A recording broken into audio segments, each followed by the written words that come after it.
কলকাতার পুরনো বাড়িগুলো খুব দ্রুত ভ্যানিশ হয়ে যাচ্ছে। উত্তর কলকাতা দুটো শতাব্দী পার করা বাড়িগুলো থেকে দক্ষিণ কলকাতার আর্ট ডেকো স্টাইলের বাড়ি। প্রগতির গুতোয় সব ভাঙা পড়ছে।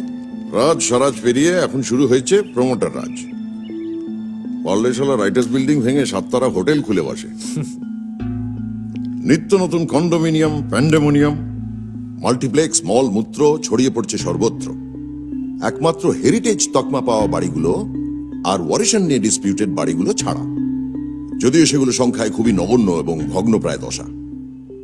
এখন কথা হচ্ছে এতে সমস্যায় পড়েছে কারা? বাঙালি, আই মিন মিডল ক্লাস বাঙালি। প্রপার কলকাতা ছেড়ে গিয়ে ক্রমশ আউটস্কার্টসের দিকে বাড়ি নিতে হচ্ছে। ও সমস্যা তো চিরকালই ছিল, কিন্তু কলকাতার পুরনো বাড়িগুলো ডিমলিশড হওয়ায় সমস্যায় পড়েছে কলকাতার ভূত। ভূত?